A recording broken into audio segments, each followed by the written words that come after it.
Hi, everyone, and welcome to another episode of Biz Bites Live. I'm joined today with Sam from SmartPayroll. Welcome, Sam. Hey, Ants, how are you? Very well, thanks. And yourself? Yeah, not bad, not bad. Excellent. You are surviving through level 3 at the moment? Yeah, coping. Not much changes. Yeah, between level 3, level 4. Still operating, still working from home. Just get to send the kids to school. Absolutely.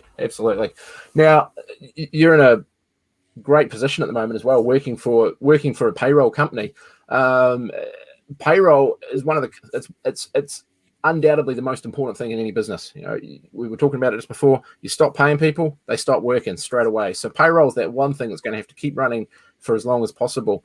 Have you seen much change in the way people are approaching their payroll over the last month or so while we've been in the restricted access?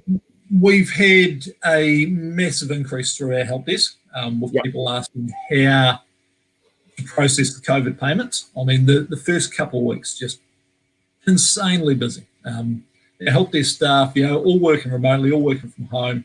They were on massive days, 12, 13-hour days, 7 days a week, just trying to clear the backlog and keep everybody going. But from there, we again had another influx of people who were on a PC-based system and have forgotten to take that particular computer home with them. And they needed to try and transfer over to a more mobile system. And even for a small company, and PC-based payroll is a great example, whether they use an Excel or something else, but even for a small company, the variances in pay across those different roles, it can be broad. You might have 5 staff with 5 different payrolls and 5 different rules going on, right? Yeah, correct. I mean, five different staff, you could have 5 different departments. You could have one person working across 5 different departments, and you want to allocate their time between each department. And it just becomes a massive minefield. And look, if you get it wrong, if you get the tax calculations wrong, the leave calculations wrong, the IRD is fairly unforgiving when it comes to a mistake. And it gets expensive. Like, you forget to pay somebody, they forget to start working. You get that annual leave calculation wrong or the tax calculation wrong, the IRD never forgets that there was a mistake there. Yep. And they'll come back and watch you much harder than they were before as well. Oh, of course. I mean, look, over the last 12, 24 months, they've been doing massive pushes on annual leave. And in particular, migrant workers, farmers, making sure that all their hours were calculated correctly, recorded correctly, and that the annual leave was actually being paid properly. Hospital was another one in there. Because they all do shift works and you get casuals and so on, they've been doing massive investigations and massive pushes on actually getting that calculation right. Yeah.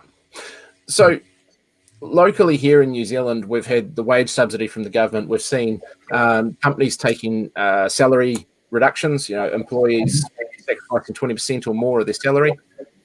Has that been reflected in the way companies are managing their payroll from your experience? Are you seeing companies actually addressing that directly in the payroll, or are they trying to fudge it along the way? Oh, look, we don't get to see a lot of that. I mean, once we put our system live, we're pretty much hands off. We don't get to see what's happening in the background, what changes they're making. All we know is that people are looking to cut the costs of their payroll down. And part of that's looking at how much the service actually costs them. So, if they're paying, let's say they're paying $30 a month for the system, they're looking to see if they can cut that down to try and get that a little bit cheaper. I mean, any cost that they can save at the moment is good for business. Definitely.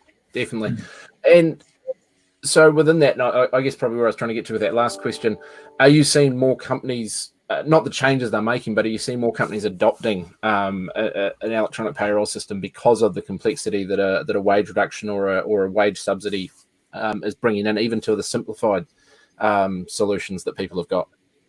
Yeah.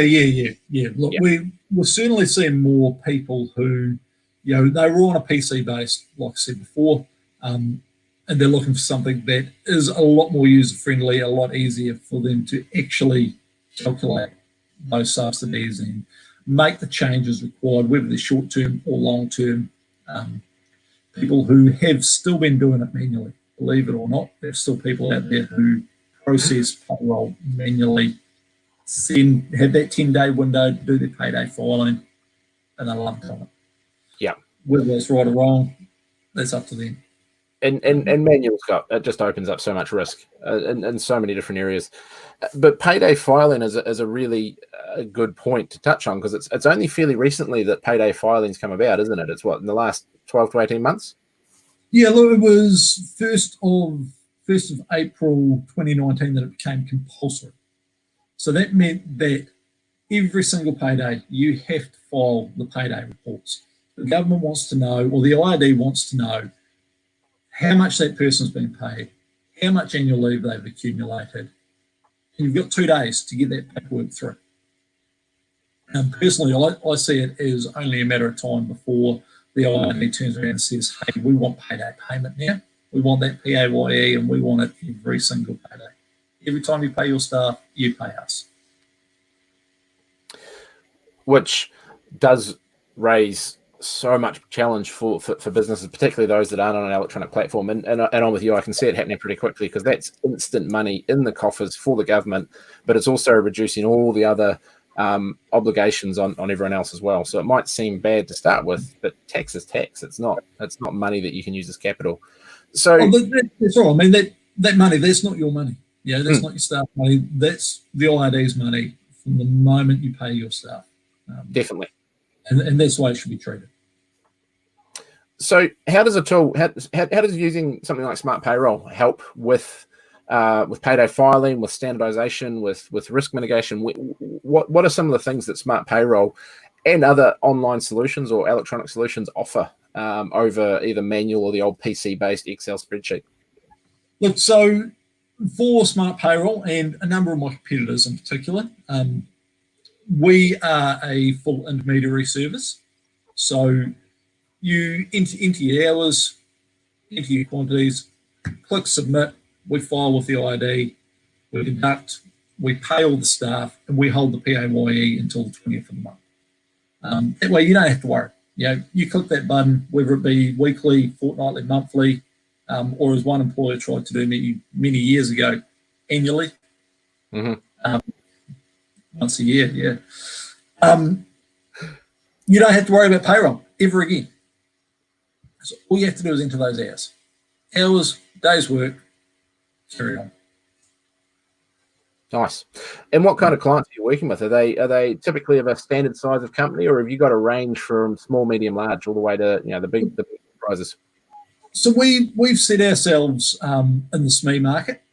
So 0 to 100 has really been where we've pushed ourselves for the past 15 odd years. We can handle more. We can go up 150, 200, but really that sweet spot for us is the 1 to 100.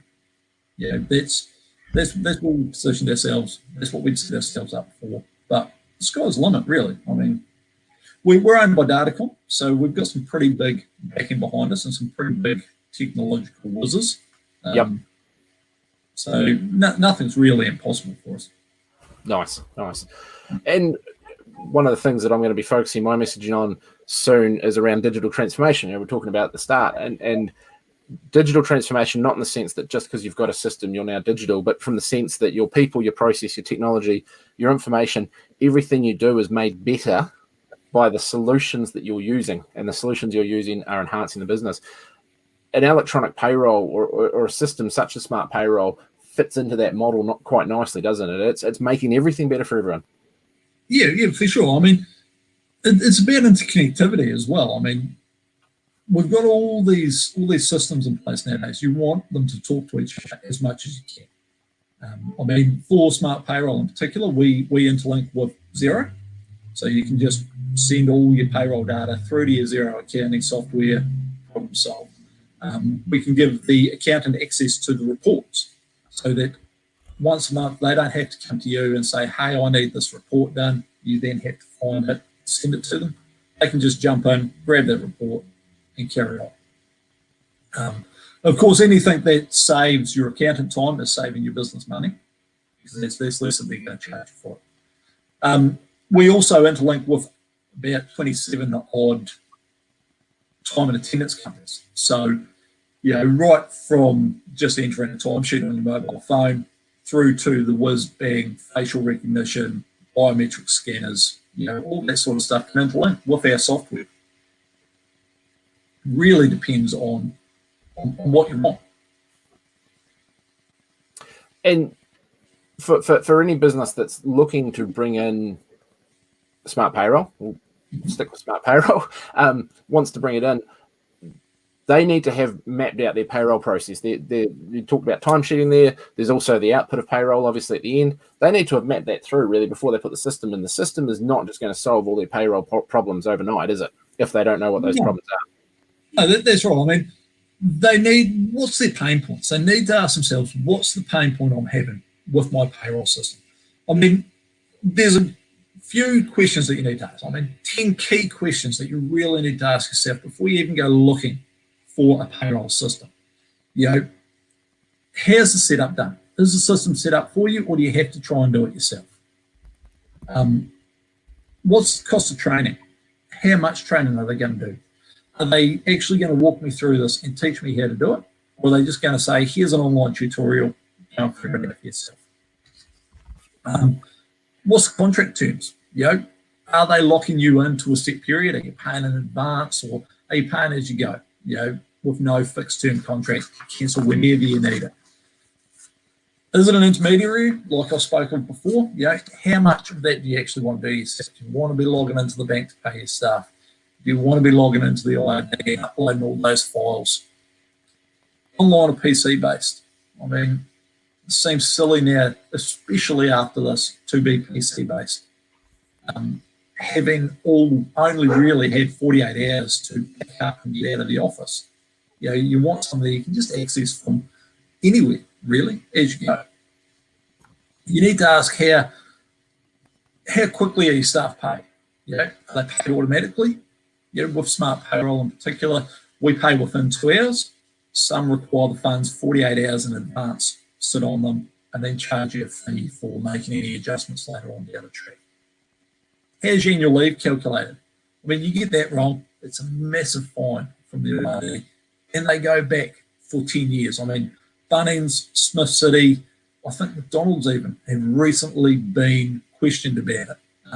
And some companies very nearly went bust because they had to pay for, I think with Smith City, they were 15-minute staff meetings in the morning that they hadn't been paying their staff for.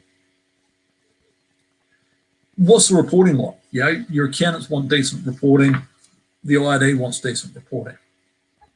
The help desk, and this is the most important question you've got to ask, is what is their backup support like? It's all well and good to have the whiz-bang, fancy, swish-looking payroll system. But if you've got to just send an email and wait for them to get back to you, it doesn't really cut it. You want to know that when you've got a problem with payroll, you can pick up the phone, you can call somebody, speak to a real person based in New Zealand and get the answer you need and get that pay out. And then you've got to ask what the costs are. How much is this actually going to cost me to run my payroll? Yeah. And there's some great points in there as well. And one, you may have covered it in there, it may be a deeper question, but it's the system I'm about to use tailored for the regulations of the market that I'm in. There's no point in going out and buying an off-the-shelf payroll system that's targeted purely for the UK that has no adjustment for New Zealand legislation, right? That's right. Look, if we look at farmers, because that's a real pertinent one, and we'd actually made some adjustments to our system to make it more relevant for farmers. You pay somebody a salary, and you pay that based on a 40-hour week.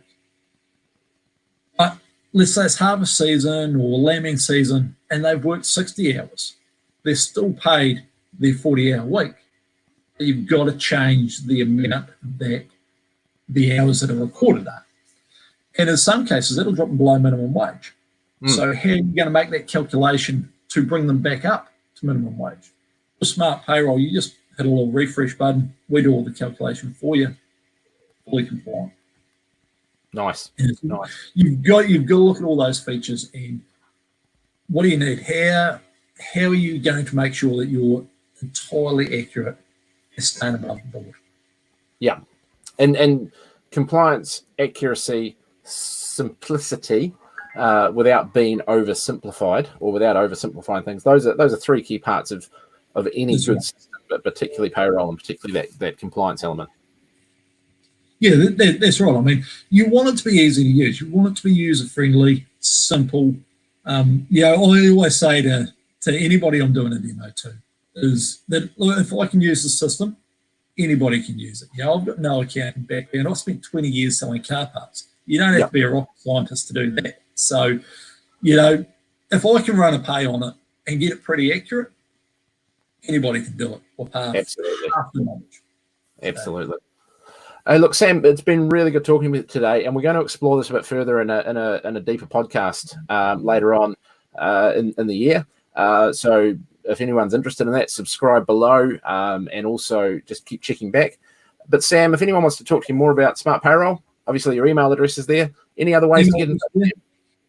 Look, they can give me a call, 027 655 0095. Head up our website, smartpayroll.co.nz. A little function there where they can get Smart Payroll. They can make an inquiry through that, or they can find me on LinkedIn, Sam Mitchell. Yep. Easy enough to find. And you're fairly active there, easy enough to find. Sam Mitchell on LinkedIn, smartpayroll.co.nz, and we'll put that phone number in the comments below. So, hey, look, Sam, thanks very much for your time today. It's always great talking payroll. It's a domain I've dealt with in the past. And like I said at the start, it's one of the most critical functions in any business. Yeah, that's right. I mean, we have the tagline, it pays to get it right. Yeah, definitely does. Definitely does.